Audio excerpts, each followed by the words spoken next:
Amigos del béisbol, presten atención. Lo que está a punto de revelarse aquí no es simplemente una crónica de negociaciones contractuales. Es la historia de una guerra, una bomba financiera que amenazó con dinamitar los cimientos de la MLB y que provocó la furia ciega de un presidente de los Yankees y dejó a la mismísima superestrella, Shohei Ohtani, completamente mudo. Olvídense de lo que creen saber sobre la agencia libre de 2025. El supuesto estancamiento entre Juan Soto y los Yankees fue una cortina de humo que ocultaba el peor escenario de oferta jamás concebido en la historia del deporte.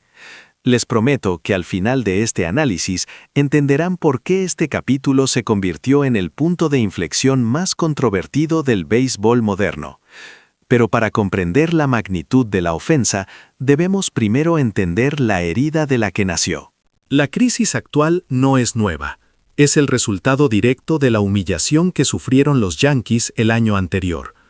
Cuando Soto, su diamante en bruto, el símbolo de su futuro, desertó a los Mets, el eterno y odiado rival de la ciudad, fue más que una derrota deportiva.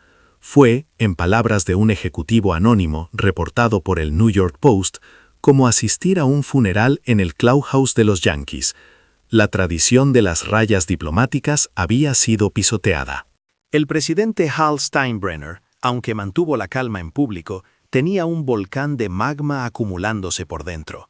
Su orgullo, la mentalidad de campeón de los bombarderos del Bronx, había sido mancillada. Y lo que es peor, mientras Soto brillaba en Queens, arrastrando a los Mets a la contienda de postemporada, los Yankees se ahogaban en la falta de poder ofensivo, fallando miserablemente en alcanzar siquiera la postemporada en 2025. La ciudad se polarizó en una amarga disputa entre el azul marino de el Bronx y el naranja de Queens. La venganza se convirtió en una obsesión.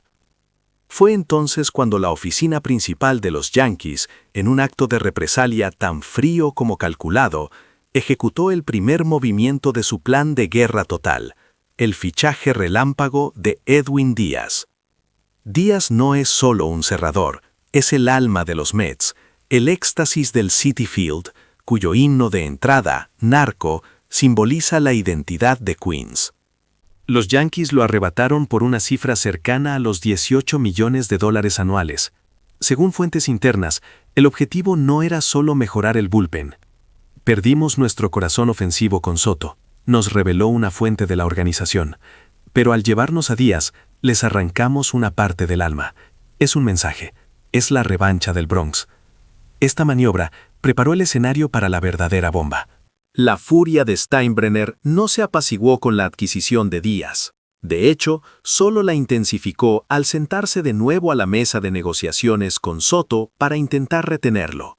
La oferta final que los Yankees pusieron sobre la mesa fue la más descarada, más audaz y más destructiva que la MLB jamás haya visto. La propuesta era de un contrato de 10 años y $600 millones, superando fácilmente cualquier récord anterior. Pero el verdadero problema no era la cantidad, sino la estructura. Los Yankees propusieron pagar $400 millones de forma convencional, pero los restantes $200 millones serían canalizados a través de una entidad separada, una subsidiaria de Yankee Global Enterprises que no estaba directamente relacionada con las operaciones de béisbol. Este dinero se disfrazaría como derechos de imagen y colaboración empresarial futura. ¿El objetivo?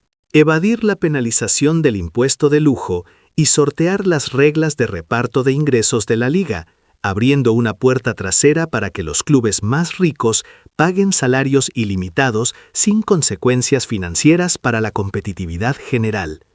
Pero lo que realmente encendió la mecha fue una cláusula adjunta, la exigencia de un pacto de no competencia post-retiro. Soto, incluso después de colgar los spikes, no podría asumir ningún rol directivo, de entrenamiento o incluso de embajador con un equipo específico, los New York Mets. Era una prohibición de por vida, un intento de controlar la trayectoria profesional del jugador y de anular permanentemente la amenaza del rival. Cuando los detalles de esta estratagema se filtraron del sindicato de jugadores a la oficina del comisionado de la MLB, la respuesta fue inmediata y volcánica. Se rumorea que el comisionado, en una llamada de emergencia con múltiples propietarios, gritó: «Esto no es una negociación de FA, esto es un asalto a los principios de la competencia». Muchos podrían argumentar: ¿por qué la liga debería enfadarse tanto? Es solo dinero de una organización privada. Pero se equivocan. El comisionado entendió inmediatamente que si se permitía a los Yankees pagar $200 millones fuera del sistema contable de la MLB, el equilibrio competitivo colapsaría. Cada equipo rico haría lo mismo, el sistema de impuesto de lujo se volvería inútil, y la MLB se convertiría en una oligarquía financiera. Este no era un problema de contrato, era una amenaza existencial al modelo de negocio de la liga. El pánico se apoderó de Norteamérica, y la magnitud del escándalo fue tal que incluso llegó a oídos de la máxima autoridad moral y deportiva del momento. Cuando se le preguntó a Shohei Ohtani en una rueda de prensa qué pensaba sobre la posibilidad de que se suspendiera a un jugador de forma indefinida por una negociación contractual, la superestrella japonesa solo pudo responder, completamente atónito: ¿es eso realmente posible? La incredulidad de Ohtani era el eco de la afición, un contrato que pone en juego la carrera del jugador y la estabilidad de la liga. Soto, ante la presión y la naturaleza sin precedentes de la oferta, la rechazó, valorando su libertad profesional y la integridad del mercado por encima del cheque más grande de la historia. Eligió la ética y la autonomía sobre el control absoluto de los Yankees. La humillación de los Yankees fue doble.